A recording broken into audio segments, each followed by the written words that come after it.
With a fine weekend, a powerful motorbike and a girlfriend on the back, the ton-up boys set off. 2 short days for riding high and fast, to wind and weave, and often to be a menace.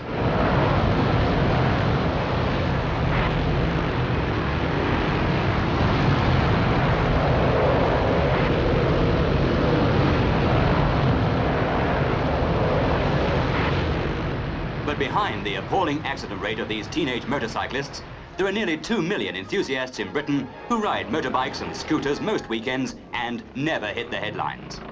But they're too busy looking after their machines, organising club meetings, helping others who are genuinely interested in motorcycling, and attending the hundreds of rallies run by the 800 motorcycle clubs in the country.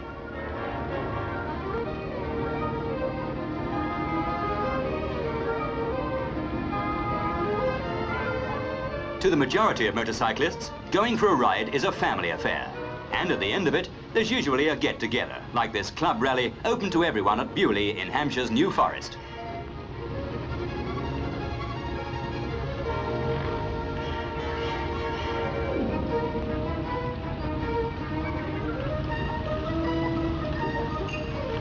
There's always plenty going on at these rallies, and events for everyone to enter. The proudest owners clean and preen their machines for hours. Then the judges get busy to find the best-kept bikes. Different events test the rider's skill and control of their machines. But here, instead of speed, it's the slowest rider who gets the applause.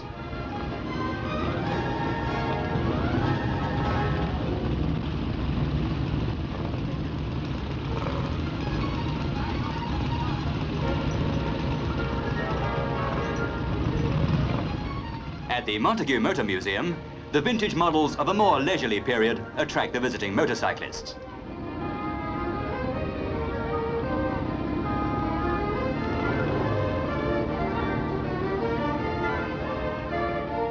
Today, when the average motorcycle is as fast or faster than the average car, and the rider is more exposed to injury than the driver, many people feel that the training facilities for motorcyclists are inadequate.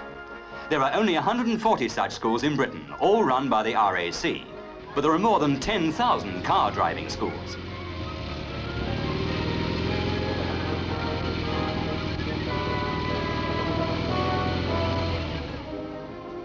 Britain has been building motorcycles for nearly 70 years. Today, the industry employs more than 70,000 people and turns out over 100,000 machines a year.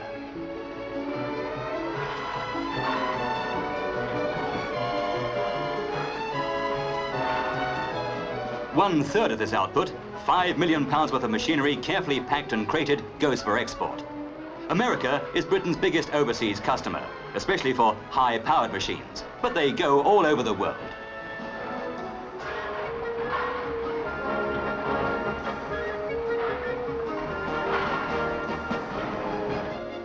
As well as running his parish of Paddington Green, London, the Reverend Bill Shergold, himself a keen motorcyclist, has also found time to do something for the teenage ton-up boys.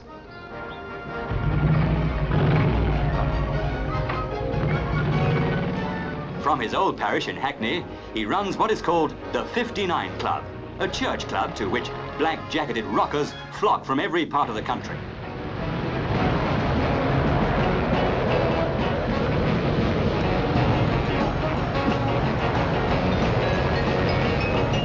Started in 1962, the club had 5,000 members within 18 months. Although this is a church club, its purpose is to bring together young people with a common interest, motorcycling. Many of them have probably forgotten what the inside of a church looks like, but recently, Mr. Shergold was asked by a group of them to hold a service for motorcyclists.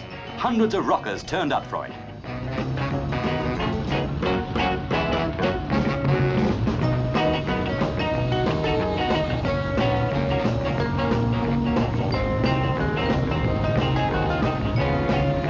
New club members join every week, and the Hackney premises have already become too small.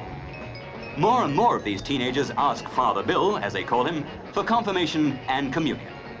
Many of them join in local social work and help charities. But naturally, the biggest attraction is the weekly get-together, when the clubhouse is thrown open to all young motorcyclists.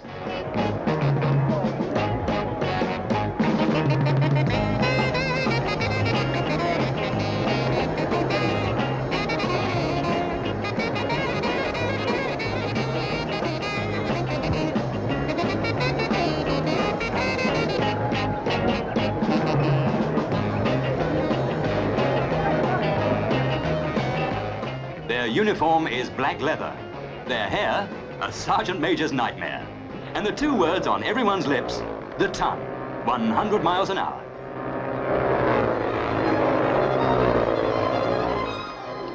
Apart from summer outings and winter evenings in the clubhouse, many of Britain's motorcycle clubs devote time to giving others a taste of their sport. Every year, members of the Southampton Club take boys and girls from a local children's home for a day's run. If there aren't enough sidecars to get them all in, then other members bring cars.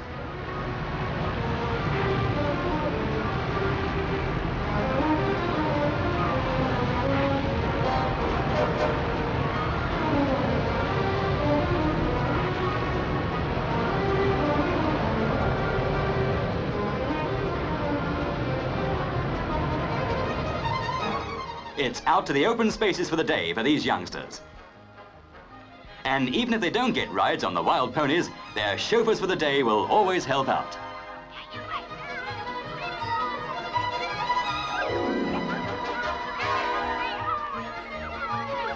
Ride a motorbike? Go on, nothing to it. From a house in South London, 4,000 motorcyclists may be called out on a mission of mercy at any time of day or night. They are members of the Volunteer Emergency Service, an organisation started in 1962 by Mrs. Margaret Ryerson and her husband. Hospitals, welfare societies, public health authorities, blood transfusion centres, anyone in fact with an urgent transport problem that concerns people's welfare, ring this house and the emergency service goes into action.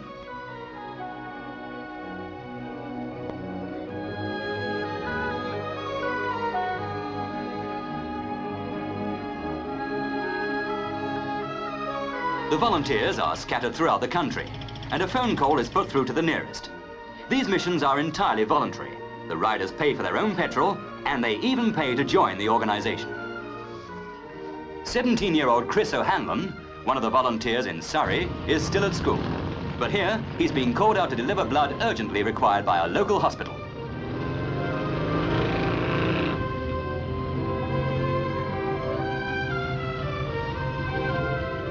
At the blood transfusion centre, no time is lost.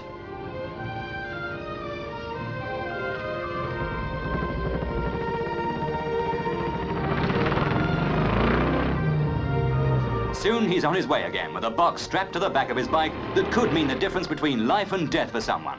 Someone who might even be a fellow motorcyclist.